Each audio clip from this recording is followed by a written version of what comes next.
ফুয়াদ সামনের সিঙ্গেল সোফাটায় বসে পড়ে। ফাজ পুনরায় বলল, কি বলতে চাও বলো।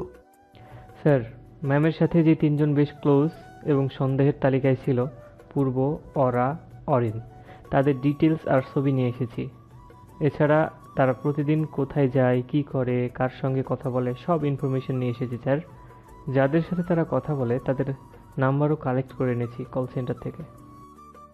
গুড জব ফুয়াদ, তোমার প্রমোশনের ব্যাপারটা আমি ভেবে দেখব। ফুয়াদ খুশিতে গদগদ। প্রমোশন হলে বেশ ভালোই হবে তার। তার বউ সোনার হারের জন্য বেশ বায়না ধরেছে। ফাজ ফির বলল, ডিটেলস পেপার দাও। ফুয়াদ উঠে এসে ফাজকে মোটা একটা ফাইল হাতে দেয়। ফাজ ফাইলটা এক নজর দেখে টেবিলে রেখে দেয়। ফুয়াদ বলল, স্যার, আমি তাহলে এখন আসি। Yeah sure, you can go. Fuad চলে যেতেই ফাজ হাসে, গভীর রহস্য মাখা হাসি, যা দেখলে মিনিটেই কারো মাথা সেই রহস্য উদ্ঘাটন করতে গিয়ে নষ্ট হয়ে যাবে। পরীক্ষা শেষে বাহিরে আসতে সর্বপ্রথম আমার চোখ জোড়া আটকে যায় পূর্ব ভাইয়ার ওপর। তার ওপর দৃষ্টি নিবদ্ধ হয়ে যায় ক্ষণে। সে তার কালো রঙের গাড়িটায় হেলান দিয়ে এক মনে ফোন স্ক্রল করছে। চারিপাশের মেয়েগুলো কেমন ট্যাপ ট্যাপ করে চেয়ে আছে তার দিকে। তা দেখে রাগ হয় আমার। রাগে শরীর রিরি করছে। ধূপধাপ পা ফেলে পূর্ব ভাইয়ার সামনে যেতে তিনি মাথা তুলে তাকান। আলতো করে ঠোঁটের কোনায় হাসি রেখা টেনে টেনে ফোন পকেটে ঢোকাতে ঢোকাতে বললেন, পরীক্ষা কেমন হলো? আমি রাগ দমন করে বলি, আলহামদুলিল্লাহ ভালো। তিনি ফের বললেন, কিছু খাবি? ক্ষুধা লেগেছে? আমার ক্ষুধা পেলেও তা অপ্রকাশ করে বললাম, না ক্ষুধা লাগেনি, বাসায় চলুন। কিছুক্ষণ সন্দিহান চোখে তাকিয়ে থেকে তিনি আমার ইশারা করলেন গাড়িতে বসতে। আমি বিনা বাক্যে বসে বলি। পূর্ব ভাইয়া ড্রাইভিং সিটে বসতে নেবেন, তখনই কোথা থেকে একটা মেয়ে দৌড়ে এসে দাঁত কেলিয়ে বলল, ভাইয়া, আপনি ফায়াজ আবরার পূর্ব না? পূর্ব ভাইয়া মেয়েটার কথায় মাথা নাড়ান। মেয়েটা পুনরায় হেসে বলল, ভাইয়া, আমি আপনার ফ্যান। আপনার গান না শুনে রাতে একদমই ঘুম আসে না। আমি আর চোখে তাদের দিকে তাকাই। পূর্ব ভাইয়ার ফেসবুকে নিজস্ব একটা পেজ আছে। তিনি মিউজিশিয়ান বলা চলে। তার পেজে প্রায় 7 লাখ ফলোয়ার। মেয়েটা আবার বলল, ভাইয়া, একটা সেলফি তুলতে পারি প্লিজ?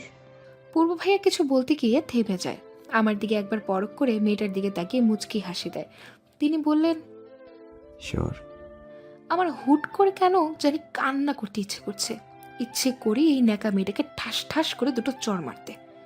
আর পূর্ব ভাইয়াও বা কেমন রাজি হয়ে গেলেন। তাহলে আমার পিছে আবার কেন পড়ে থাকেন? কেন তার আচরণ দ্বারা প্রকাশ করেন তিনি আমায় পছন্দ করেন? ওয়াই? সেলফি তোলা শেষে মেয়েটা এক পর্যায়ে পূর্ব ভাইয়াকে এক প্রকার জড়িয়ে ধরেন। তখন মন অজান্তেই চোখ দিয়ে টুপ করে পানি গড়িয়ে পড়ে। তিনি হেসে মেয়েটাকে বিদায় দিয়ে সিটে বসতেই আমি হুড়মুড়িয়ে তার কলার চেপে ধরি, বলি, কয়টা লাগে তোর? হ্যাঁ, মেয়েদের সাথে এত ঘেঁষাঘেঁষি কিসের, লুচ্চা লোক? পূর্ব ভাইয়া ভ্রু কুচকে বললেন, এটা কেমন বিহেভ দোল?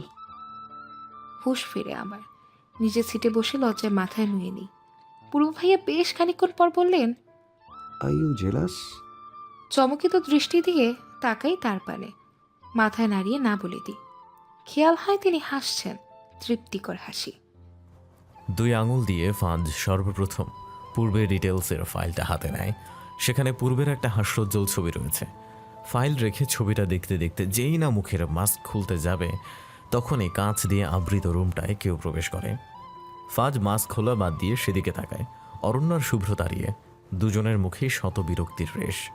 অরণ্য বিরক্তি মাখা কণ্ঠে বলল, কিরে সালা, এখন কি নিজেরে তুই ফোন করবি? ফাজ সশব্দে হেসে দিয়ে মাস্ক খুলল। নিজের ছবিটা টেবিলে রেখে দিয়ে পা তুলে দেয় টেবিলের ওপর।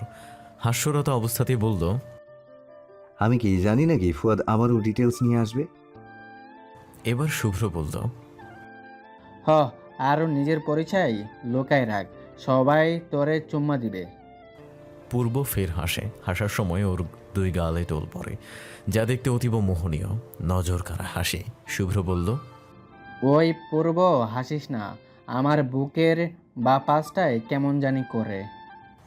অরণ্য শব্দ করে হেসে দেয় শুভ্রের কথায়। পূর্ব হাসছে না, ও বিরক্ত বিরক্ত সুরেই বলল, শালা গে একটা। নিশিরাত। চারিদিকে কুমুর ভাব বিরাজমান। পড়া কমপ্লিট করে রুমের সামনে ব্যালকনিতে এসে দাঁড়িয়েছি। আজ ঘুমপড়িরা আমায় ধরা দিচ্ছে না। ঘুমের ঘটাও কোথাও খুঁজে পাচ্ছি না। কাল বাংলা দ্বিতীয় পত্র পরীক্ষা, প্রস্তুতি শেষ, তবে ব্রেনের বিশ্রামের জন্য একটা ঘুম প্রয়োজন ছিল, যা আপাতত আসছে না। বিরক্তিকর। চারিপাশে তাকাতে তাকাতে হঠাৎ চোখ আটকে যায় মেইন দরজার দিকে। কেউ খুব ধীরে সুস্থে দরজা খুলছে বাড়ির ভেতরে প্রবেশ করার জন্য। এত রাতে কে গিয়েছে বাহিরে? চোর, ডাকাত হওয়া তো অসম্ভব, কারণ বাড়ির চারপাশে সব সময় সিকিউরিটি গার্ড থাকে। পরিচিতদের ফিঙ্গারপ্রিন্ট ছাড়া বাসার মেইন ফটক পেরোনো অসম্ভব। ভালোভাবে খেয়াল করতেই দেখলাম পূর্ব ভাইয়ার ক্লান্ত মুখখানি। সাদা রঙের রুমালটা দিয়ে কপালের ঘাম মুছতে মুছতে বাসায় প্রবেশ করছেন। তাকে দেখে অনেকটাই ভরকে যাই। তিনি ফর্মাল লুকে, সাদা শার্ট, কালো প্যান্ট আর এক হাতে কালো ব্লেজার, গা থেকে খুলে হাতে নিয়ে রেখেছে। এরকম গেট আপ তো মূলত অফিসারদের হয়, বড় কোনো পোস্টে থাকা অফিসারদের, কিন্তু তিনি এই লুকে কেন? আরও একবার গভীর রাতে তাকে এই গেট আপে দেখেছিলাম, তবে প্রশ্ন করার সুযোগ হয়নি। ভাবনার গহীনে থাকাকালীন কখন যে হাঁটতে হাঁটতে সিঁড়ির কাছে চলে এসেছে তার বিন্দু মাত্র খেয়াল নেই আমার মাঝে। সেই সময়টায় পূর্ব ভাইয়া সিঁড়ি দিয়ে উঠছিলেন। মুহূর্তেই চোখাচোখি হয়ে যায় দুজনার। থতমত খেয়ে দৃষ্টি সরিয়ে অন্যদিকে তাকাই। পূর্ব ভাইয়া দ্রুত সিঁড়ি ডিঙিয়ে আমার পাশে এসে দাঁড়ান। এক ভ্রু উঁচু করে বললেন, এত রাতে এখানে কি করছিস? আমি আমতামতা করে বলি, ঘুম আসছিল না, তাই হাঁটছিলাম। এভাবে কাঁপছিস কেন? তার কথায় নিজের দিকে তাকিয়ে দেখে আসলেই আমি কাঁপছি, কিন্তু কেন? হাত দুটো বেশ কাঁপছে। তিনি দ্রুত আমার কাছে এসে দুবাহু শক্ত করে ধরে বললেন, ঠিক আছিস তুই? শরীর খারাপ লাগছে? আমি কথা কাটানোর জন্য বলি, না, হ্যাঁ, ডেকেছ হচ্ছে একটু। আমার জবাব পেয়ে তিনি কিছুক্ষণ ভ্রু কুঁচকে তাকিয়ে থেকে তার ব্লেজারটা আমার হাতে ছুঁড়ে ফেলেন। হতভম্ব হয়ে ব্লেজারটা হাতে নিতেই তিনি আমায় কোলে তুলে নেন। আচানক এমন কাণ্ডে হতবিহ্বল আমি। নিচু কণ্ঠে বলে উঠি, কি করছেন ভাইয়া? নিচে নামান আমায়, কোলে নিচ্ছেন কেন? আমার মাথা ব্যথা পায় না। পূর্ব ভাইয়া চোখ রাঙিয়ে বললেন, সেটা আমিও জানি, স্টুপিড। তাহলে কোলে কেন নিচ্ছেন? নিশ্চুপ। তিনি আমায় আমার রুমে নিয়ে আসলেন। ধূপধাপ পা ফেলে বেডে এনে আধভসা হয়ে শুয়ে দেন। অতঃপর রুম থেকে বাইরে গিয়ে ক্ষণেই ফিরে আসেন হাতে একটা ট্রে নিয়ে। আমার পাশে বসে ট্রেটা রেখে দিলেন। ট্রেটায় ছিল কিছু ফল, ঔষধ আর পানি। তা দেখে প্রশ্নসূচক চাহনি দিয়ে চেয়ে আছি তার পানে। আমি গলা খাকারি দিয়ে বললাম, ভাইয়া, এসব কি? কিসের ওষুধ এটা? আর খাবার? পূর্ব ভাইয়া ছুরি দিয়ে খুব মনোযোগ সহকারে ফল কাটতে থাকেন। কাটা শেষ হলে এক পিস আপেল আমার মুখে পুরে দিয়ে বললেন, স্লিপিং পিল। আমি আপেলটা গিলে নিয়ে বলি, তাহলে খাবার? খাবার কেন খাওয়াচ্ছেন? চেহারা দেখেছিস নিজের? পড়তে পড়তে তো আধমরা প্রায়। ঠিকমতো খাওয়া দাওয়াও করিস না। অসুস্থ হতে চাস? আমি এবার চুপ হয়ে যাই। আজকাল খাবার দাবারে বড্ড অনিয়ম হচ্ছে। তবে এটা তিনি খেয়াল করলেন কিভাবে? ট্রেতে থাকা সব ফল একে একে খাইয়ে দিয়ে মেডিসিনটাও নিজ হাতে তিনি খাইয়ে দেন। আজ কিছু সময়টার জন্য ওরা আপুর কথাটা আমার মাথা থেকে আউট হয়ে যায়। হৃদগহীন থেকে বলছে, সময়টা থেমে যাক এখানে। পূর্ব ভাইয়া আমার ইশারা করলেন শুয়ে পড়তে। আমি বাধ্যমতো চুপচাপ শুয়ে পড়ি। তিনি লাইট অফ করে আমার পাশে এসে দূরত্ব বজায় রেখে বসলেন। এক হাত আমার মাথায় দিয়ে আলতো করে বুলিয়ে দিতে থাকেন।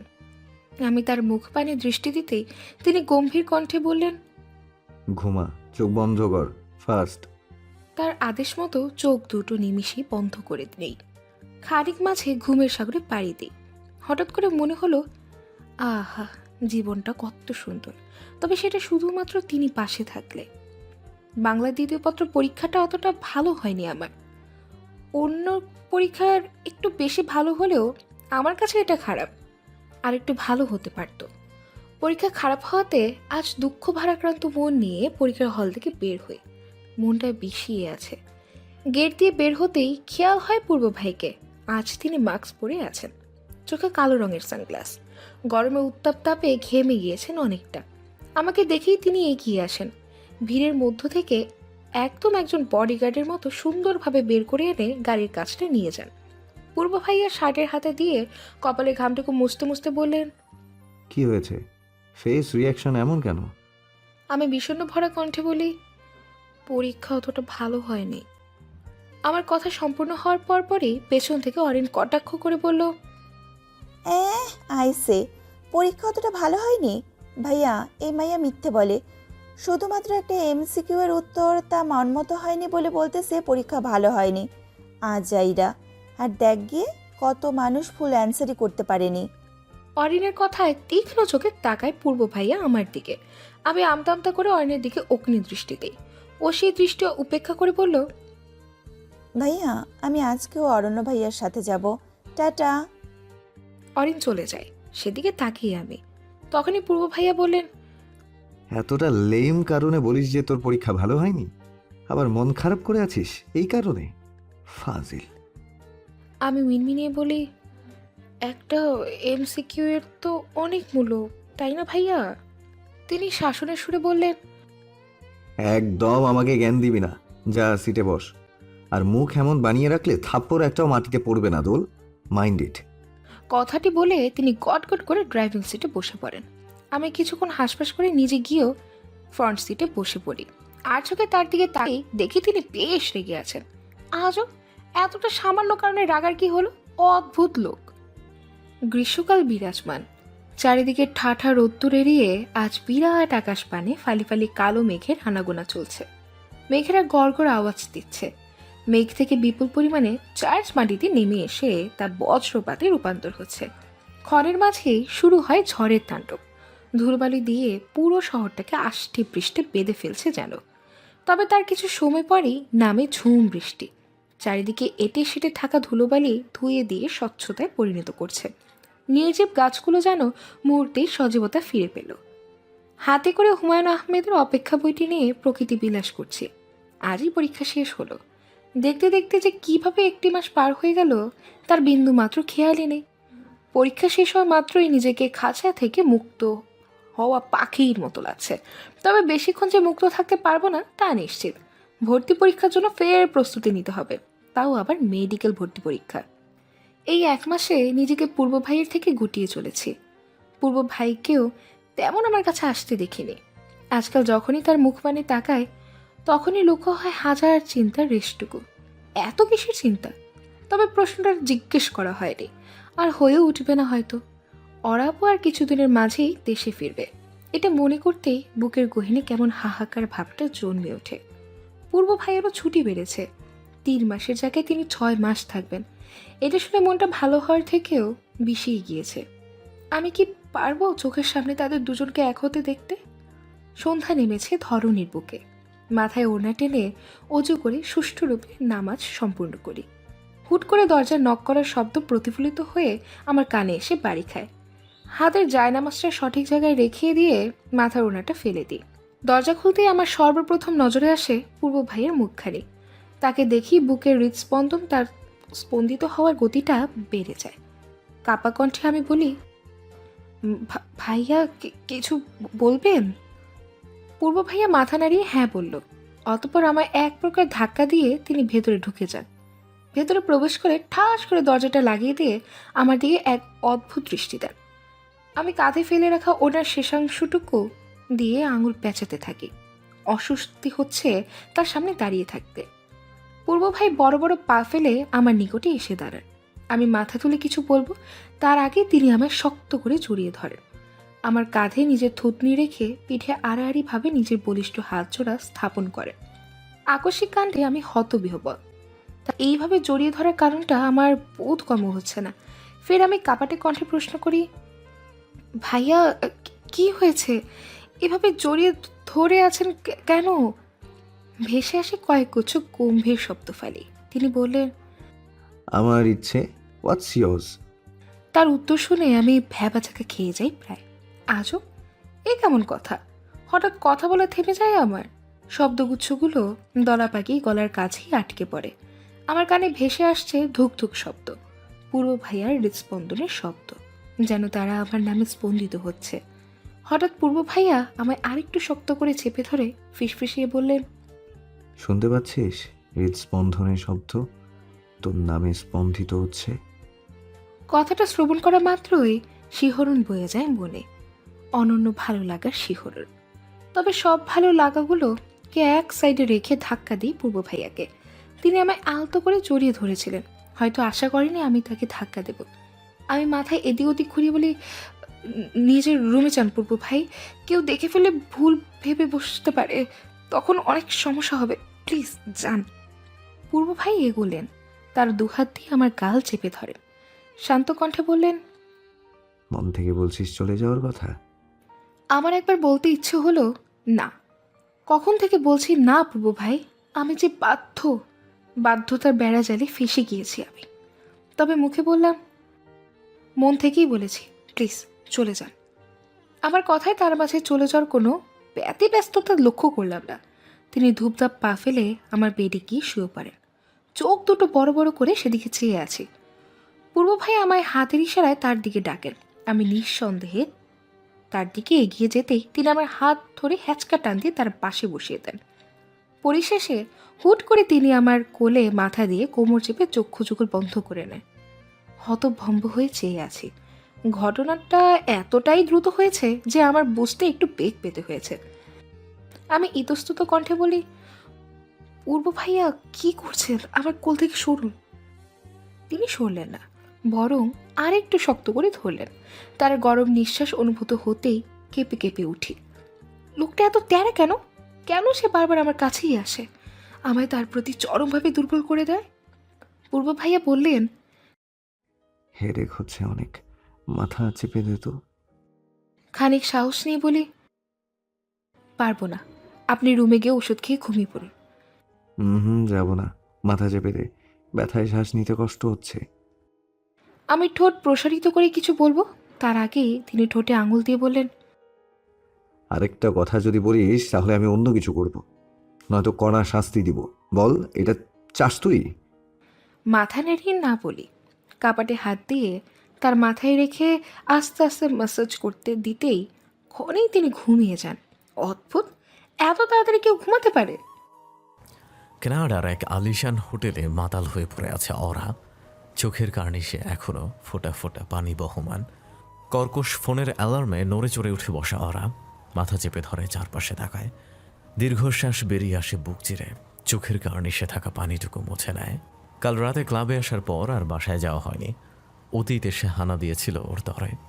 কেঁদে কেটে ড্রিঙ্ক করে শেষ রাতে ঘুমিয়ে গেছে। ফোন বেজে ওঠে অরার। ফোন স্ক্রিনে চোখ বুলাতেই চোখ মুখ ছেয়ে যায় একরাশ ভয়, আতঙ্ক। জিবা দিয়ে ঠোঁট ভিজিয়ে ফোন রিসিভ করতেই ওপাশ থেকে বাজ খাই কণ্ঠস্বরে কেউ বলল, কই থাকো তুমি? কতক্ষণ ধরে ফোন দিচ্ছি, তার খেয়াল আছে কোনো? সরি স্যার, ড্রিঙ্ক করাতে একটু লেট করে ঘুম ভেঙেছে। এবার ওপাশ থেকে ভেসে আসে কর্কশ কণ্ঠস্বর।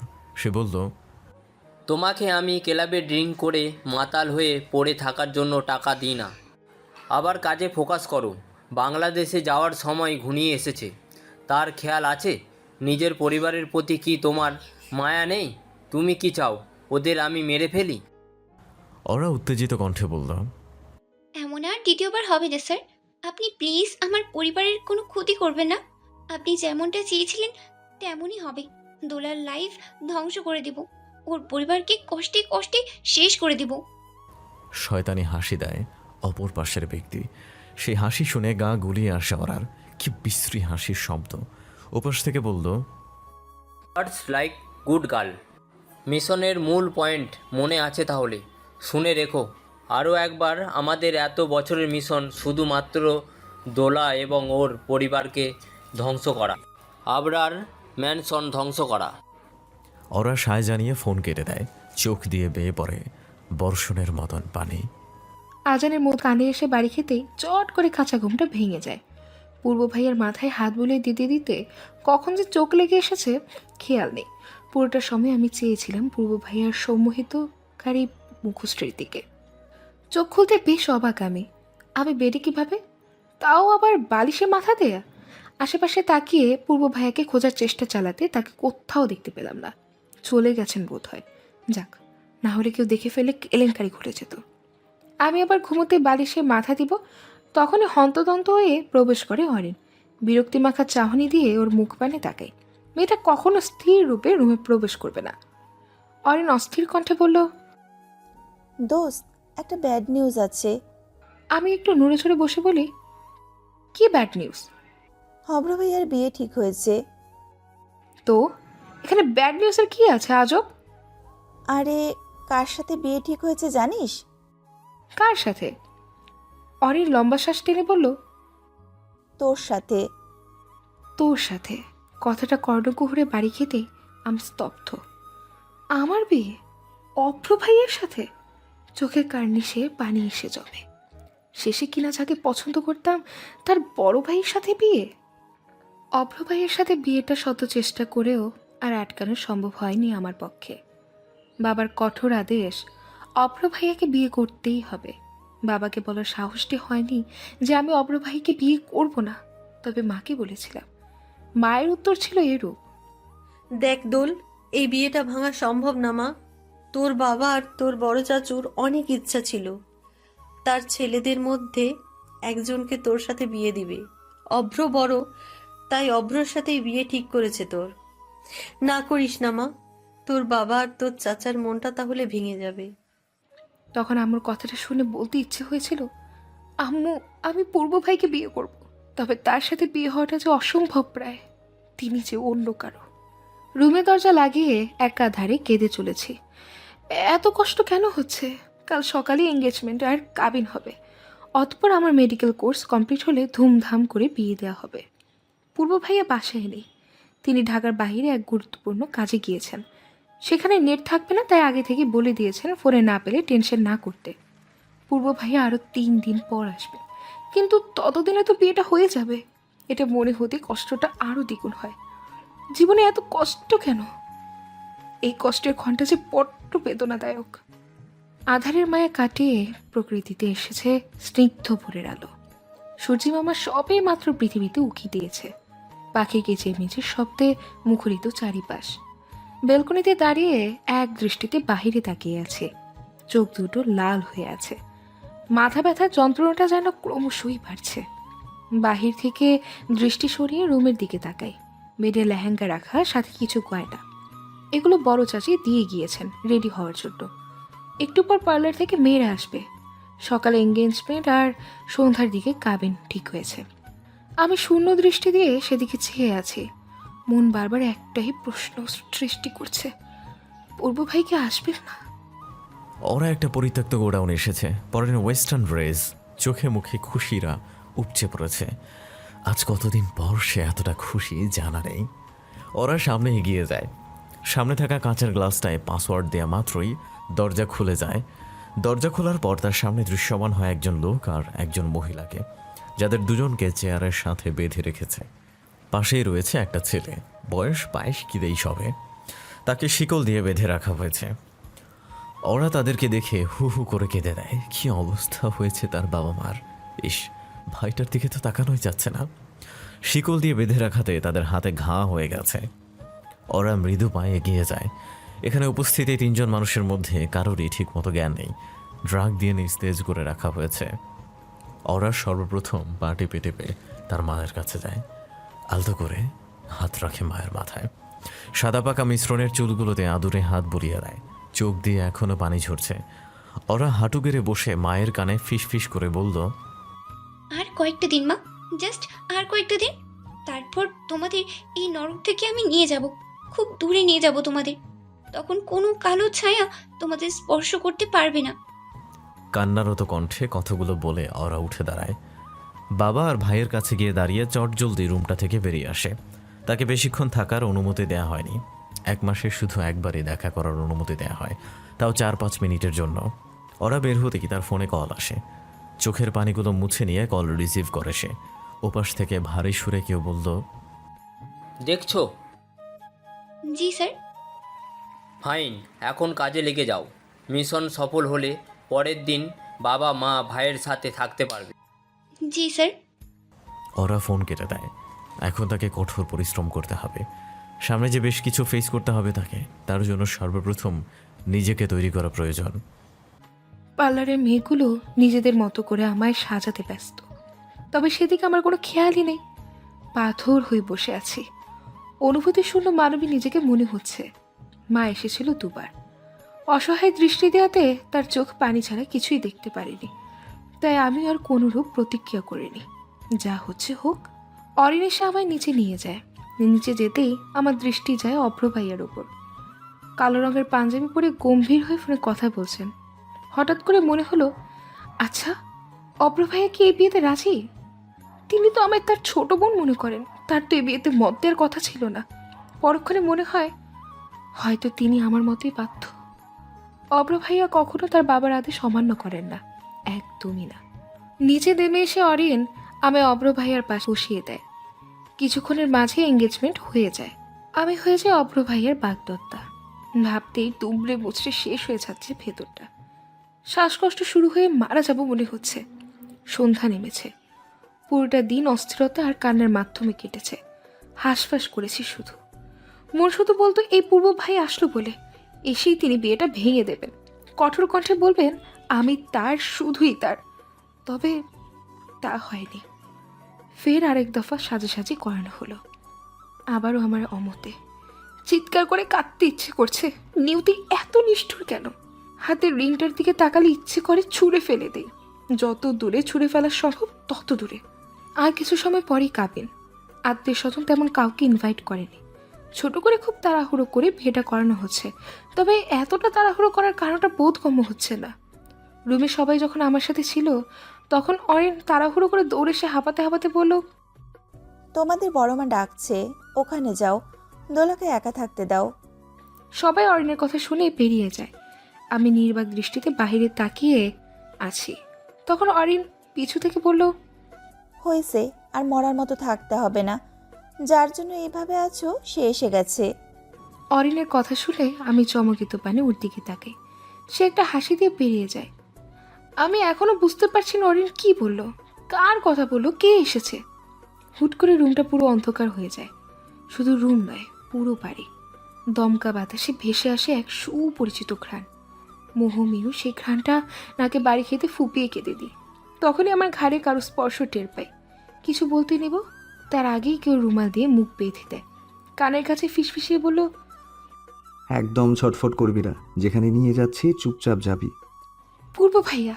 হ্যাঁ, তিনি তিনি আমাকে তার কাঁধে উঠিয়ে সবার দৃষ্টি ফাঁকি দিয়ে বাইরে নিয়ে আসেন। অন্ধকার থাকে কেউ কিছু বুঝতে পারেনি বা দেখতে পারেনি আমাদের। পূর্ব ভাইয়া আমায় গাড়ির ব্যাক সিটে বসিয়ে গাড়ি স্টার্ট দেন। বেশ কিছু দূর গিয়ে গাড়ি থামান। আমার বুকে ধকধক আওয়াজ হচ্ছে, হৃৎপিণ্ডটা মনে হচ্ছে বেরিয়ে আসবে প্রায়। তিনি গাড়ি থামাতে আমার মন নিভৃতে প্রশ্ন জাগে। চারিপাশে আধার, কালো কুচকুচে আলোতে ছেয়ে আছে আশপাশ। পূর্ব ভাইয়া ড্রাইভিং সিট থেকে বের হয়ে ব্যাক সিটে এসে বসেন। আমি জড়সড়ো হয়ে দূরে যেতে নিলেই তিনি আমায় হ্যাঁচকা টানে তার সাথে মিশিয়ে নেন। দুহাত দিয়ে আমার মুখ তুলে শব্দ করে চুমু খান কপালে। বিয়েতে রাজি হলি কেন? ভারী গম্ভীর কণ্ঠস্বর শুনে থেমে থেমে কেঁপে উঠি। পূর্ব ভাই আমার হাত যুগল খুব শক্ত করে চেপে ধরে আছেন। আর চোখে একবার পূর্ব ভাইয়ের মুখশ্রী দেখে ভয়ে আড়ষ্ট হয়ে যায়। চোখ দুটো বেশ লাল, বেশ বিধ্বস্ত লাগছে দেখতে। শার্টের ওপরে 3টে বোতাম খোলা। বারবার এদিক ওদিক তাকিয়ে রাগ দমনের ক্রমশ চেষ্টা চালাচ্ছেন তিনি। পূর্ব ভাই ফের ঝাঁঝ মেশানো কণ্ঠে বললেন, কি হলো, কথা কানে যায় না? কিছু জিজ্ঞেস করেছি আমি, দোল, অ্যান্সার দে। ধমকে কেঁপে উঠলেও এবার রাগ লাগে আমার। অদ্ভুত, আমি কি ইচ্ছে করে বিয়েতে রাজি হয়েছি? বেশ দম নিয়ে বলি, দেখুন পূর্ব ভাই, বিয়েতে আমার মত ছিল না এক ফোঁটাও। বাবা মা জোর করে বিয়েতে রাজি করিয়েছে, শুধুমাত্র বড় চাচার জন্য। আপনার বাবা চান যাতে তার ছেলের বউ হই আমি। এতে আব্বু আম্মু সায় জানায়, আমি না করা সত্ত্বেও তারা শোনেনি। এতে আমার কি দোষ? আমাকে ধমকাচ্ছেন কেন? বিয়েতে রাজি হলেই বা আপনার কি? আমি যাকে খুশি তাকে বিয়ে করব। কথাগুলো গড়গড় করে বলে দিয়ে ফোঁস করে শ্বাস ছাড়ি। মাথা তুলে পূর্ব ভাইয়ার দিকে তাকাতে শরীর কেমন কাঁপুনি দেয় ভয়। আগের থেকেও বেশ কিছুটা লাল হয়ে আছে তার চোখ জোড়া। তার দৃষ্টি দেখে মনে হচ্ছে এখনই আমায় কাঁচা গিলে খাবেন। ভয় হচ্ছে এবার। ইস, কথাগুলো বলা কি দরকার ছিল খুব? পূর্ব ভাইয়া এক প্রকার হুড়মুড়িয়ে আমার দিকে এগিয়ে আসেন। আমি পিছে যেতে নিলেই তিনি তার এক হাত দিয়ে আমার কোমর চেপে ধরে টেনে নিজের সাথে মিশিয়ে নেন। রাগে ফোঁস করছেন তিনি। আমি ভয়ার্ত চোখে তার দিকে তাকিয়ে চোখ নিচে নামাতেই খেয়াল হয় গলায় তীব্র ব্যথা। পূর্ব ভাইয়া গলায় মুখ ডুবিয়ে কামড় দিচ্ছেন। দুহাত দিয়ে ঠেলে সরানো সম্ভব হচ্ছে না দেখে এক পর্যায়ে কেঁদে দিই ব্যথাতে। তিনি সরে আসতে আমি ব্যথাতুর কণ্ঠে বলি, কামড় দিলেন কেন? শাস্তি এটা, তুই আমার, শুধু আমাকে ছাড়া অন্য কাউকে বিয়ে করার চিন্তাও করবি না। মাইন্ডেড, না হলে কিন্তু আমার থেকে খারাপ কেউ হবে না। আমি ফুপিয়ে কেঁদে বলি, আপনি খুব খারাপ মানুষ পূর্ব ভাই। এত জোরে কেউ কামড় দেয়, ব্যথা হচ্ছে। ব্যথা করছে? ওয়েট, আমি কমিয়ে দিচ্ছি। বাঁকা হাসলেন তিনি। তা দেখে আমি ঘাবড়ে যাই। পিছু সরতে নিলে তিনি ফের আমার চেপে ধরে নিজের সাথে। গলায় কামড় দেওয়ার জায়গাটায় ছোট্ট ছোট্ট করে চুমু এঁকে দিতে থাকেন। আমি ফ্রিজড আকস্মিক কাণ্ডে নড়াচড়া সহ কথা বলতে ভুলে গেছি বোধহয়। খানিক বাদে তিনি আমার থেকে সরে গেলেন। আলতো হেসে বললেন, ব্যথা কমেছে নাকি আরো দেব? আমি বেশ জোরে মাথা নাড়িয়ে পিছু সরে যাই। এক হাত গলায় বহমান, চোখ দুটো বন্ধ করতেই অবাধ্য পানিগুলো কার্নিশ পেয়ে পড়ে যায়। এই সুখানুভূতি যে ক্ষণিকের। আবারও এক কালো অধ্যায়ের সমাপ্তি ঘটিয়ে ভোরের আলো ফুটেছে চারিদিকে। ঝলমলে রূপ ধারণ করেছে আশপাশ। টিপটিপ করে চোখ খুলতেই মনে হলো আমায় কেউ আষ্টে পৃষ্ঠে জড়িয়ে ধরে আছে। ফট করে চোখ খুলতেই নজরে আসে পূর্ব ভাইয়ার চেহারা। ঘন পাপড়ি চোখ দুটো বন্ধ হয়ে আছে। তার ভারী নিঃশ্বাস আছড়ে পড়ছে আমার মুখে। পূর্ব ভাইয়ার বুকে নিজেকে দেখে লজ্জাটা যেন আমায় বেশ করে আক্রমণ করলো। কাল তো গাড়ির সিটে হেলান দিয়ে ঘুমিয়েছিলাম আমি, তার বুকে আসলাম কি করে?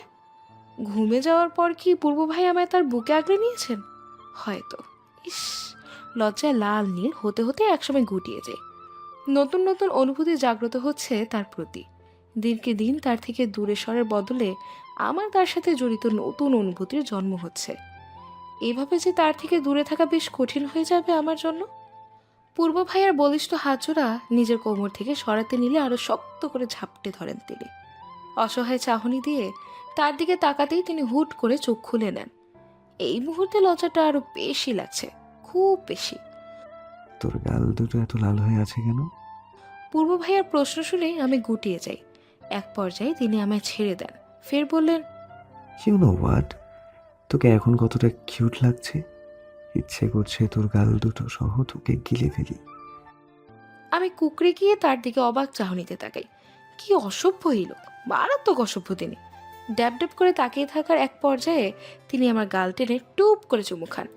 আমি জড়সড় হয়ে বসে বলি, ভাইয়া প্লিজ বাসায় চলুন, সবাই অনেক টেনশন করছে হয়তো। তিনি ব্যাক সিট থেকে নেমে যান। ড্রাইভিং সিটে বসে গাড়ি স্টার্ট দেন। স্বস্তির শ্বাস ফেলি। টেনশনে মাথা ব্যথা করছে। জানি না আপু আম্মু বাকিদের কি জবাব দেব। তাদের কি অবস্থা হয়েছে কে জানে। বড় চাচুকে মুখ দেখাবো কি করে? সুখানুভূতি অনুভূতি করলেও এবার কান্না পাচ্ছে আবার। এভাবে তুলে না আনলেও হতো। আমি কি জবাব দেব সবাইকে এখন? বাসার সবার সামনে মাথা নিচু করে দাঁড়িয়ে আছি। আমার পাশেই পূর্ব ভাই ডোন্ট কেয়ার ভাব নিয়ে দাঁড়িয়ে ফোন স্ক্রল করছেন। বাড়ির সবার দৃষ্টি আমার উপর। আমাকে পূর্ব ভাইয়ের সাথে দেখে বেশ বড় রকমের শখ খেয়েছেন তারা। নীরবতা কাটিয়ে বড় চাচু বললেন, পূর্ব, তুলা তোর সাথে কেন? এবার আম্মু বললেন, দোলা, কাল তুই কই ছিলি? এভাবে সবাইকে কিছু না বলে কই গেছিলি? কাল তোর বিয়ে ছিল, এভাবে সব কিছু ফেলে চলে যাওয়ার মানে কি? আমি মৌনতা কাটিয়ে আমতামতা করে কিছু বলবো, তৎক্ষণাৎ পূর্ব ভাই বললেন, দোলকে আমি রাস্তায় পেয়েছি। কাল রাতে গাড়ি নষ্ট হয়ে যাওয়াতে বাসায় আসতে পারিনি। ফোনের ব্যাটারি ডাউন ছিল, দোলের কাছে ফোন ছিল না, তাই কিছু জানাতে পারিনি। পূর্ব ভাইয়ের কথায় বড় চাচু বললেন, প্রিন্সেস, তোমার কি বিয়েতে মত ছিল না? আমি দ্বিধা ছাড়া অকপটে বলে দিই, না চাচু, আমি এত তাড়াতাড়ি বিয়ে করতে চাই না। তাই কাল রাতে বান্ধবীর বাসায় চলে যাচ্ছিলাম, কিন্তু রাস্তায় পূর্ব ভাইয়ের সাথে দেখা হওয়াতে তিনি আমায় তার সাথে যেতে বলেন। কথা সম্পূর্ণ করার পর বড় চাচুর দিকে তাকাই হাব ভাব বোঝার জন্য।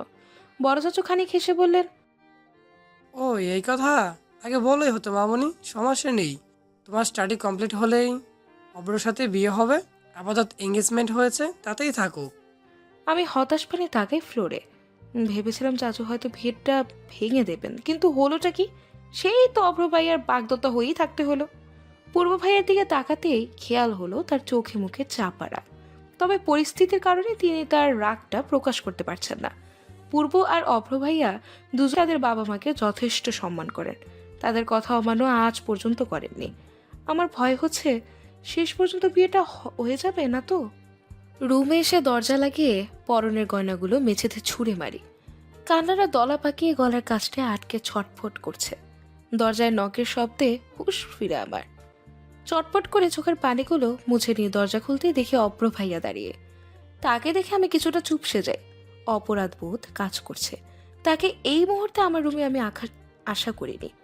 অব্র ভাইয়া মুচকি হেসে বললেন, ভেতরে আসতে বলবে না? তার মুখে তুমি ডাকটা শুনে আমি হতবিহ্বল। তিনি তো আমায় তুই ডাকতেন, তবে কি তিনি এ বিয়েতে রাজি? আমি সৌজন্যমূলক হাসি দিয়ে তাকে বলি, আসুন ভাইয়া। অব্র ভাইয়া ভেতরে এসে ঠাস করে দরজা লাগিয়ে দেন। মন নিভৃতে ভয়গুলো জড়সড় হয়ে আন্দোলন শুরু করেছে। হঠাৎ অব্র ভাইয়া আমায় বেশ শক্ত করে জড়িয়ে ধরলেন। এমন কাণ্ড আমি স্তব্ধ রূপ ধারণ করে আছি। এসব কি? অব্র ভাইয়া আমার থেকে কিঞ্চিত দূরে অবস্থান করছে। তার চোখে মুখে উপচে পড়া খুশির রেশ। আমার মনে কুট আছে, বারবার দোয়া দুরুদ পড়ছে যাতে এটা শুনতে না হয় অব্র ভাইয়া এই বিয়েতে রাজি। অব্র ভাইয়া মনতা কাটিয়ে গলা ছেড়ে বললেন, থ্যাঙ্কস লর্ড দোল, তুমি যদি বিয়ে থেকে না পালাতে তাহলে হয়তো অরিনকে নিজের করে পেতাম না। তুমি বিয়ে থেকে পালিয়ে যাওয়াতে আমি কৃতজ্ঞ তোমার কাছে। ভরকানো দৃষ্টি নিক্ষেপ করার পর আমি মুচকি হাসি দিই। যাক, অব্র ভাইয়া বিয়েতে রাজি নন। এবার বিয়ে পুরোপুরি ভাঙতে বেশ সুবিধা হবে। আমি বলি, কিন্তু ভাইয়া বিয়েটা তো পুরোপুরি ভাঙেইনি, এখন কি করবেন? ওটা নিয়ে টেনশন করো না, ব্যবস্থা হয়ে যাবে একটা। তোমার পড়া শেষ হতে তো বেশ দেরি, ততদিন একটা উপায় বের করা যাবে। আমি সন্ধিহান কণ্ঠে বলি, ভাইয়া আপনি অরিনকে পছন্দ করেন? অব্র ভাই লাজুক কণ্ঠে বললেন, হ্যাঁ। তাহলে তাহলে আমার বিয়ে কেন? অরিনকে বিয়ে করলেন না কেন? সম্ভব ছিল না, বাবা চাইতেন তার ছেলের বউ হয় তুমি, ইউনো। আমি বাবার উপর কথা বলার সাহসটা এখন অর্জন করিনি, বাট এখন সব কিছু ক্লিয়ার।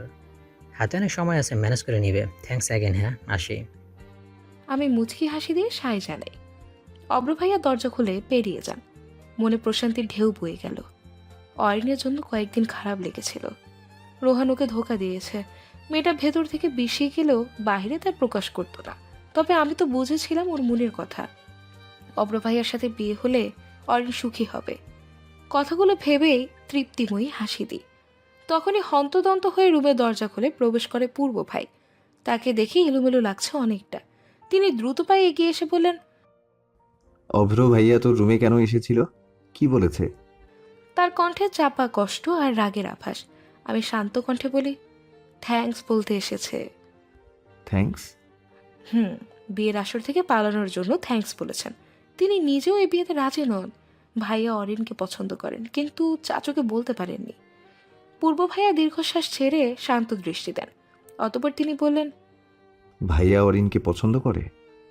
হ্যাঁ, তাই তো বলল। যাক, আমার বউয়ের পিছু ছেড়েছে। শেষের কথাটা বিড়বিড় করে নিম্নস্বরে বললেও আমার কানে তার কথাটি স্পষ্টভাবে ভেসে আসে। আমি চমকিত দৃষ্টি দিয়ে তার দিকে তাকাই। আপনি কি বললেন? আপনার বউয়ের পিছু ছাড়ছে মানে? কে আপনার বউ? পূর্ব ভাইয়া দুষ্টু হেসে ভ্রু নাচিয়ে বললেন, কেন? তুই আমার একমাত্র বউ। চোখ দুটো মার্বেল আকার করে তার দিকে অবাক হয়ে তাকাই। মানে কি?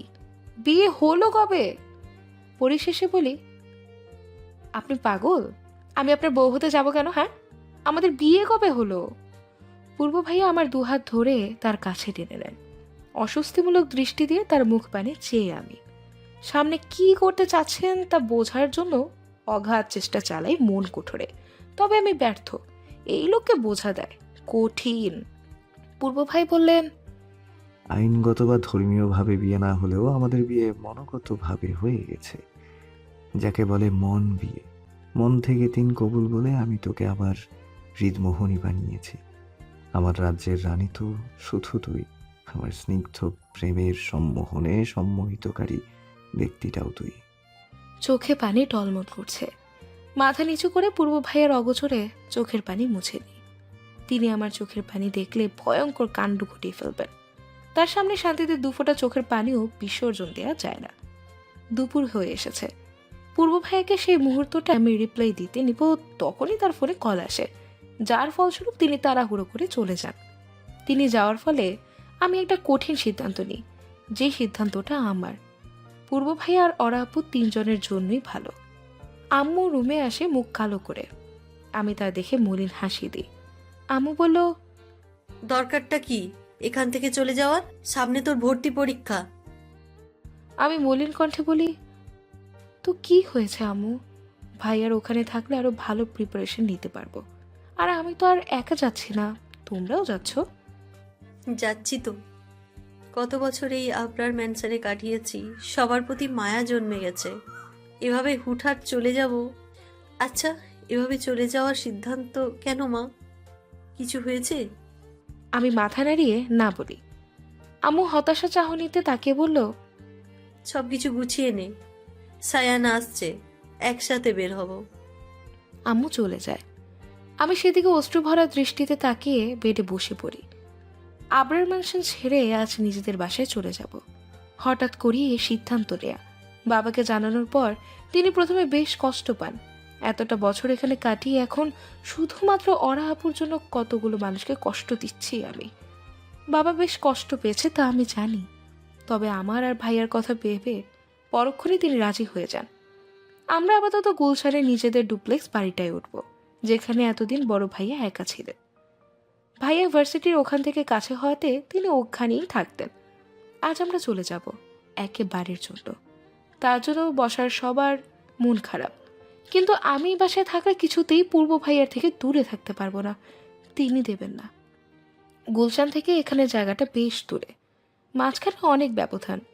এত দূর থেকে নিশ্চিত পূর্ব ভাইয়া প্রতিবার যাবেন না আমার কাছে। নিজের জামা কাপড় ভর্তি লাগেজটা হাতে নিয়ে শেষবারের মতো এত বছর কাটানো রুমটা দেখিনি। সময়ের ব্যবধানে সম্পর্ক তার খাতিরে কত কিছুই না বিসর্জন দিতে হয়। নিচে নামতে খেয়াল হয় সবার অশ্রুসিক্ত নয়ন। বুকে মোচড় দিয়ে উঠল। আচ্ছা, আমি কোনো অন্যায় করছি না তো? না, এখানে অন্যায় কিসের? দুজনের ভালোবাসার মানুষ যেখানে খুশি সেখানে এতটুকু কষ্ট তো সামান্য। তবে পূর্ব ভাইকে অরাপুকে আপন করে নিতে পারবেন? নিচে নামতেই বড় চাচি এসে জড়িয়ে ধরে কেঁদে দেন। আমি নিজের কান্নাটাকে নিজের মাঝে চেপে রেখেছি। এখন কাঁদা যাবে না, কিছুতেই না। বড় চাচি বললেন, না গেলে হয় না মা? চাচি, এখান থেকে কোচিং বেশ দূরে হয়ে যায়, পড়ালেখায় সমস্যা হবে। তাছাড়া ভাইয়াকে ছাড়া থাকতে ভালো লাগে না। সাবধানে থাকিস, নিজের খেয়াল রাখিস মা। আমি মাথা নাড়িয়ে হ্যাঁ বলি। সবার থেকে বিদায় নিয়ে ভাইয়ার কাছে চলে যাই। ভাইয়াকে দেখতেই সব কষ্টগুলো ফিকে পড়ে যায়। ছোট থেকে বাবা মার ভালোবাসা বা পরিপূর্ণ সময় কোনোটাই পাইনি। তারা দুজনই জব করতেন। তখন ভাইয়া আমায় দুজন মানুষের ভালোবাসা দেওয়ার চেষ্টা করেছেন। আমাকে দেখে জড়িয়ে ধরে কেঁদে দিই। ভাইয়া আদর মাখা হাত মাথায় রেখে বলল, কাঁদিস না পিচ্ছি, আমার কষ্ট লাগে না, চুপ। আমি কান্নারত কণ্ঠে বলি, তোমাকে খুব মিস করেছি ভাইয়া। Miss you too. এখন থেকে তো একসাথেই থাকছিস, এখন কান্না বন্ধ কর। আমি কান্না থামিয়ে শেষবারের মতো আবরার মেনশন দেখিনি। চোখ দিয়ে পানি এখনো পড়ছে। কষ্টগুলো আজ চোখের পানির সাথে অল্প অল্প করে বেরিয়ে আসার প্রয়াস চেষ্টা চালাচ্ছে। তবে সব কষ্ট কি একেবারে মোছা যায়? মন কোঠরে যে তার অবস্থান, তাকে ছাড়া এই শূন্যস্থান পূরণ হবে কি? বাসায় এসে ঘণ্টাখানিক শাওয়ারের নিচে বসে থেকে একা ধারে কেঁদেছি। বারংবার পূর্ব ভাইয়ের চেহারা চোখের সামনে ভেসে উঠেছে। তার সুমধুর কণ্ঠস্বর যেন এখনো কানে বাড়ি খাচ্ছে। ফ্রেশ হয়ে ড্রেস বদলে বাহিরে চলে আসি। রুমটা পুরো অন্ধকার। তা দেখে আমার ভ্রু কুঁচকে যায়। আমি ওয়াশরুমে যাওয়ার আগে লাইট অন করে গিয়েছিলাম। অফ কে করলো? বেশি না ভেবে লাইট অন করতেই চক্ষু চড়ক গেছে। দৃষ্টি আমার সামনে নিবদ্ধ। বেডে পূর্ব ভাই মাথার নিচে দুহাত ভাঁজ করে রেখে শুয়ে আছেন। তাকে দেখে ঘাবড়ে যাই ক্ষণে। আমি কাপা কণ্ঠে বলি, পূর্ব ভাই, আপনি এখানে? পূর্ব ভাইয়া শোয়া থেকে উঠে বসেন। আমার দিকে রক্তচক্ষু দৃষ্টি দিয়ে তাকাতেই দম বন্ধ হওয়ার উপক্রম প্রায়। দ্রুত পায়ে তিনি এগিয়ে এসে আমার দুই বাহু শক্ত করে চেপে ধরেন। ঝাঁঝালো কণ্ঠে বললেন, হ্যাঁ, বাসা থেকে বাহিরে পা ফেলার সাহস কি করে হয় তোর? এখানে আসার মানে কি বল? এই বাসায় কেন এসেছিস? আমি নিশ্চুপ। তিনি আমার অনেকটা কাছে এসে আমার কাঁধে হাত রাখেন। দাঁতে দাঁত চেপে বললেন, কার জন্য এসেছিস এখানে? তুই এক্ষুনি বাসায় যাবি, রাইট নাও। পূর্ব ভাইয়া আমার এক হাত শক্ত করে নিজের হাতের মুঠোয় নিয়ে বের হতে যাবে, ঠিক তখনই রুমে ভাইয়ার আগমন। ভাইয়াকে দেখে স্বস্তির শ্বাস ফেলি। ভাইয়াকে দেখার পরও পূর্ব ভাইয়া আমার হাত ছাড়েননি, বরং আগের থেকে আরো শক্ত করে চেপে ধরেছেন। ওর না বড় হতে ভাইয়ার হাতে চাপ দেওয়া ধরাটা দেখতে পারেননি। সায়ন ভাইয়া পূর্ব ভাইয়াকে দেখে একগাল হাসলেন, ব্যাকুল কণ্ঠে বললেন, আরে পূর্ব, তুই কখন এলি? পূর্ব ভাইয়া গম্ভীর কণ্ঠে বললেন, এই তো একটু আগে। দলের রুমে যে কোনো কাজ আছে? হ্যাঁ, আজকে এ বাড়িতে আসার কি হলো? কাল ওরা আসছে, তোদের আলাদা দেখলে কি বলবে? বাবা বলেছে তোদের বাসায় যেতে, 3 দিন থেকে এসে পড়েছিস। সায়ন ভাইয়া মাথা চুলকিয়ে বলল, দোল আসার জন্য ছটপট করছিল, তাই একেবারেই সবাইকে নিয়ে এসেছি। ডিস্টেন্স তো অনেক, বারবার যাওয়া আসা তো বেশ কঠিন, তাই বাবা মাকে সহ নিয়ে এসেছি। আচ্ছা, প্রবলেম নেই, আজ রাতেই তুই থেকে যা, আড্ডা দেই। কাল সকালে সবাই একসাথে আবার ম্যানশনে যাব। ওরা কখন আসবে কাল? রাতে 8টার দিকে প্লেন বিড়িতে ল্যান্ড করবে।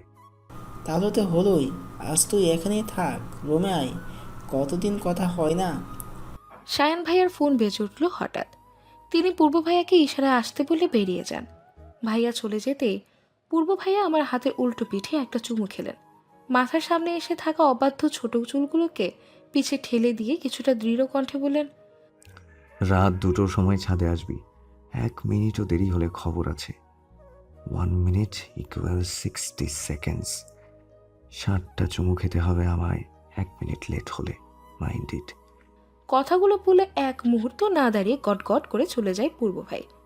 আমি সেদিকে তাকিয়ে হতভম্ব হয়ে আছি। 60টা চুমু? সিরিয়াসলি? তাও পূর্ব ভাইকে? আস্তাগফিরুল্লাহ। রুমের ভেতর পায়চারি করছি, মাথায় চিন্তারা যেন ঘুরঘুর করছে। কাল ওরা আপু আসছে শুনে মনে প্রশান্তি পেলেও কোথাও না কোথাও আমার কষ্ট হচ্ছে। আমার মন কঠোরে, সেখানে যে বেশ কিছুটা জায়গা জুড়ে পূর্ব ভাইয়ার বসবাস, তারই আনাগোনা পদাচরণ। জীবনে ভাবিনি আমিও কোনোদিন প্রেম নামক ধাঁধায় ফেসে যাব, তাও ভুল মানুষের প্রতি। আমি চাইলে পূর্ব ভাইয়াকে বলে দিতে পারি তাকে আমি পছন্দ করি, তখন তিনি হয়তো খুশিতে স্তব্ধ হয়ে যাবেন। ইস, তার তখনকার ফেসটা কেমন হবে ভাবতেই আনমনা মনটা ছটফটে হয়ে ওঠে। তবে আমি বলবো না, কখনোই না। ওরা আপু আমার জন্য অনেক বড় স্যাক্রিফাইস করেছেন, আমায় আগলে রেখেছেন সব সময়। মায়ের ভালোবাসাটা তিনি দিয়েছেন ছোটবেলায়, তাকে আমি কষ্ট দেই কি করে? আমার আজও মনে পড়ে সেই দিনটার কথা, যেদিন ওরা আপু আমার জন্য সবচেয়ে বড় ত্যাগ করেছেন। দিনটা ছিল সোমবার, তখন আমি ক্লাস 8-এ পড়াশোনা করি।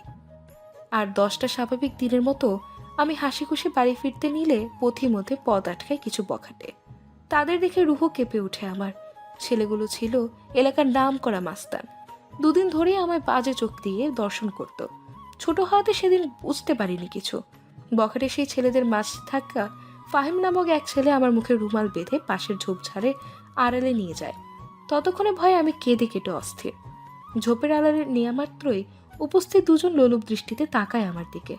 আমি ভয়ে চিৎকার দিতে নিলেই মুখ চেপে ধরে ফাহিম। খারাপভাবে স্পর্শ করার আগ মুহূর্তে সেখানে ওরা আপু উপস্থিত হন। আপুকে দেখে এক ছুটে তার কাছে চলে যায়। ওরা আপু বলল, দোল, আপন ঠিক আছিস? আমি মাথা নাড়িয়ে হ্যাঁ বলে ছেলেগুলোর দিকে দেখাতেই আপুর চোখেও গায়ের লেশ দেখতে পারি। আপু তখন ভার্সিটিতে পড়তেন।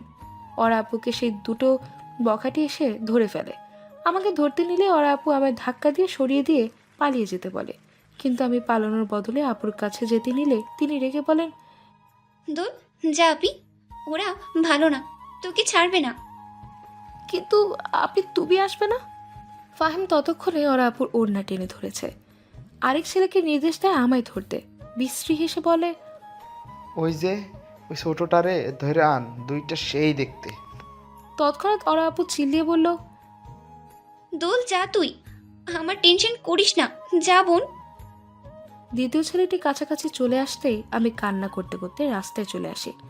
আসার পথে আপুর চিৎকার শুনতে পেয়েছিলাম, আর্তনাদ ভরা চিৎকার। সেদিন ওরা আপু চাইলেই আমায় ফেলে চলে যেতে পারতেন, সেই বিপদে ফেলে। তাহলে হয়তো তিনি বেঁচে যেতেন, কিন্তু আপু তা করেনি। সেদিনের ঘটনার পরেই আপু চলে যায় বিদেশে। ভাবনার গহীনে অবস্থানকালীন দরজায় নখ পড়ে। আমি চট জলদি চোখ মুছে পিছু ফিরে দেখি আম্মু দাঁড়িয়ে। আম্মু বলল, কি রে, ব্যালকনিতে দাঁড়িয়ে আছিস কেন? ঠান্ডা লাগবে তো, ভেতরে আয়। আমি রুমের ভেতর গিয়ে কাচের দরজাটা টেনে দিই। আম্মু আমার কাছে এসে বলল, এমন দেখাচ্ছে কেন? মন খারাপ? কিছু হয়েছে? আমি মলিন হেসে বলি, কিছু হয়নি, এমনি ভালো লাগছে না, ও বাড়ির সবাইকে মিস করছি, এই যা। তো আসতে বলেছিল কে? ওখান থেকে কি মেডিকেলের কোচিং করা যেত না? আমি কথা কাটানোর জন্য বলি, হঠাৎ আমার রুমে এলে যে, কিছু বলবে? হ্যাঁ, খেতে আয়। আসছে, তুমি যাও। আম্মু চলে যেতেই দীর্ঘশ্বাস ছাড়ি। ফ্রেশ হয়ে এসে পা বাড়াই নিচে যাওয়ার উদ্দেশ্যে। ডাইনিং টেবিলে মাথা নিচু করে ভাত নাড়াচাড়া করছি। আমার বাম পাশে পূর্ব ভাইয়া বসে নিঃশব্দে চুপচাপ খাচ্ছেন আর মাঝে মধ্যে ভাইয়ার সাথে টুকটাক কথা বলছেন। তবে আমার যেন ভাত গলা দিয়ে নামছেই না, বারবার হারানোর ভয়টা এসে ঝাপটে ধরছে। কষ্টগুলো দমকা হওয়ার রূপে বারংবার ছুঁয়ে দিচ্ছে আমায়। দোল, খাচ্ছ না কেন? বাবার কণ্ঠস্বর শুনে হুঁশ ফিরে আমার। হকচকিয়ে তার দিকে তাকাতেই খেয়াল হয় সবাই আমার দিকেই তাকিয়ে। আমি উত্তর দিব তার আগেই ভাইয়া বলল, খাবার কি ভালো লাগছে না পিচ্ছিল? অন্য কিছু অর্ডার করব? আমি ঘাড় বাঁকিয়ে অসম্মতি জানাই। মুখে বলি, কিছু অর্ডার করা লাগবে না ভাইয়া। তাহলে খাচ্ছিস না কেন? কই, খাচ্ছি তো। ভাইয়া কিছুক্ষণ ভ্রু কুচকে তাকিয়ে থেকে খাওয়ায় মন দেয়। সবাই নিজ কাজে মনোযোগী হওয়ার পরও পূর্ব ভাইয়া এখনও আমার দিকে এক দৃষ্টিতে তাকিয়ে আছেন। আমি ইতস্তত বোধ করে এদিক ওদিক তাকিয়ে খাওয়াতে মন দিই। খাওয়ার মাঝে মনে হলো আমার পা কেউ তার পা দিয়ে আঁকড়ে ধরেছে। সাথে সাথে খাবার বন্ধ করে মাথা উঁচু করে তাকাই। পূর্ব ভাইয়া মিটমিট হাসছে। তা দেখে বুঝতে বেগ পেতে হলো না কাজটা কার। আমি পা ছাড়িয়ে অপর পা দিয়ে পূর্ব ভাইয়ার পায়েতে গুঁতো দিই। সাথে সাথে তিনি কেসে উঠলেন। আম্মু দৌড়ে এসে পানি এগিয়ে দেন। ভাইয়া বসা থেকে উঠে তার পিঠে হাত বুলিয়ে দিতে থাকে। আম্মু বলল, কি হলো বাবা? কিছু না ছোট চাচি, আমি ঠিক আছি, আপনি খেতে বসুন। পূর্ব ভাইয়া চোয়াল শক্ত করে আমার দিকে তাকান। আমি সেই দৃষ্টি উপেক্ষা করে খাওয়াতে মন দিই। মনে মনে শান্তির জোয়ার বইছে। যাক, কিছু তো তাকে রিটার্ন দিতে পারলাম। রাত 2টা। আমি ছাদের দরজাটা চাপিয়ে রেখে ভেতরে চলে যাই। বুকের ভেতর হৃদস্পন্দনের স্পন্দিত করার মাত্রাটা বেড়ে গিয়েছে বোধহয়। তখনকার ঘটনার জন্য পূর্ব ভাই এখন শাস্তি না দিয়ে বসেন। আল্লাহ রক্ষা করো। কিছুদূর গিয়ে থেমে যেতেই টের পাই কেউ আবার পেছন থেকে জড়িয়ে ধরে আমার কাঁধে থুতনি রাখে। কেঁপে উঠলেই কেমন অনুভূত হয়। হাত দুটো সরাতে নিলে পেছন থেকে বলল, ধরবি না একদম। নেশাক্তময় কণ্ঠস্বরটা আমায় থমকে দেয় মুহূর্তে।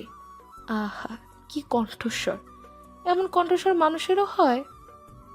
আধারে ছেয়ে আছে চারিপাশ। বিশাল আকাশটায় তারাগুলো নিজেদের পশটা সাজিয়েছে। দমকা স্নিগ্ধ বাতাস এসে নড়িয়ে দিচ্ছে স্তব্ধতা ধারণা করা গাছের পাতাগুলোকে। নড়েচড়ে উঠে কিছু সময় বাদে তারা আবারও শান্ত হয়ে যায়।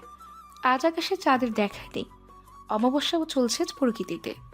পুরো পরিবেশটা একবার দেখে নিয়ে ডানে তাকাই। ঠিক 3 ফুট দূরত্ব বজায় রেখে পূর্ব ভাই দাঁড়িয়ে আছেন। ছাদের রেলিং ধরে বেশ খানিক ব্যস্ত ভঙ্গিতে ফোনে কথা বলছেন তিনি।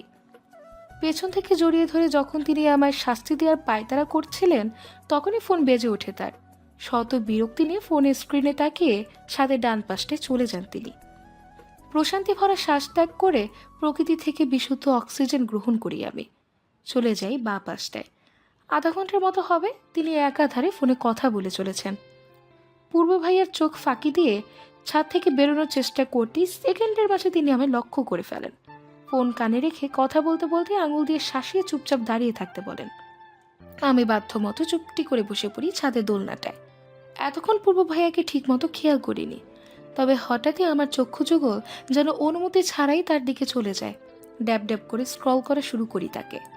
কালো রঙের টি শার্ট, কালো ট্রাউজার, ভেজা চুলগুলো কপালে লেপ্টে আছে। শাওয়ার নিয়েছে নিশ্চয়ই, তার অভ্যেস রাতে শাওয়ার নেওয়া। এক হাতে পকেটে গুজে স্টাইল মেরে দাঁড়িয়ে ফোনে কান লাগিয়ে কথা বলছেন তিনি। চোখ দুটো থমকে যায় তার এই স্টাইলটার ওপর। আমি তীব্রভাবে দুর্বল। যখন এভাবে দাঁড়িয়ে কোনো ফোনে কথা বলেন পূর্ব ভাই, তখন ইচ্ছে করে অন্যায় কিছু করতে, তার ফরসাটে গালটায় টুপ করে চুমু খেতে। তবে পরক্ষণেই নিজ চিন্তায় সখানে গালি দিয়ে ক্ষান্ত আমি। হুট করে অনুভব হয় আমার কোল ভারী। বাহির থেকে দৃষ্টি সরিয়ে নিচে তাকাতেই দেখি পূর্ব ভাইয়া আমার কোলে মাথা দিয়ে শুয়ে পড়লেন মাত্র। কিছু সময়ের জন্য ভরকে যাই। মাত্রই তো দেখলাম ওখানে দাঁড়িয়ে কথা বলছেন, এখানে আসলেন কখন? আমি ইতস্তত বোধ করে বলি, ভাইয়া কি করছেন, উঠুন, আপনার শোয়ার ইচ্ছে হলে রুমে বেডে গিয়ে ঘুমান। পূর্ব ভাইয়ার কোনো হেলদোল দেখা গেল না আমার কথায়, বরং এবার তিনি একটা ভয়ঙ্কর কাজ ঘটালেন। এই পাশ ফিরে শুয়ে আমার পেটে মুখ গুজে দিয়ে কোমরে শক্ত করে আঁকড়ে ধরেন। আকস্মিক কাণ্ডে কেমন রিয়াকশন দেওয়া উচিত আমার তা বোধ হয় ভুলিয়ে গিয়েছি। গলা দিয়ে শব্দগুচ্ছ বের হচ্ছে না।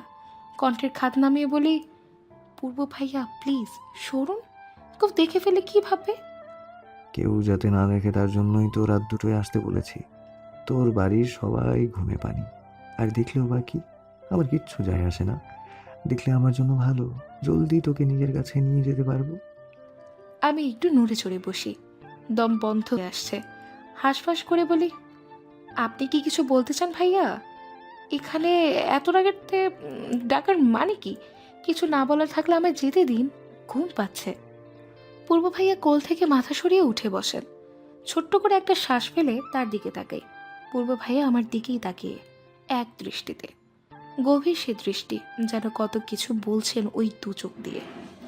পূর্ব ভাইয়া দোলনায় পিঠ ঠেকান, পা দিয়ে ধাক্কা দিয়ে দোলনা ধাক্কা দিয়ে আলতো কণ্ঠে বললেন, I want to say something. বলুন। বুক ধুকপুক করছে, শ্বাস টানতেও যেন কষ্ট হচ্ছে। কি বলতে চান তিনি? তার এমন বেহাল রূপে আগ কখনো দেখিনি। হুট করে কেমন হয়ে গেলেন, কি কারণে? পূর্ব ভাইয়া আমার অনেকটা কাছে ঘেঁষে বসেন, চোখ দুটো তার টলমলে। কি সাংঘাতিক! তিনি কি কাঁদছেন?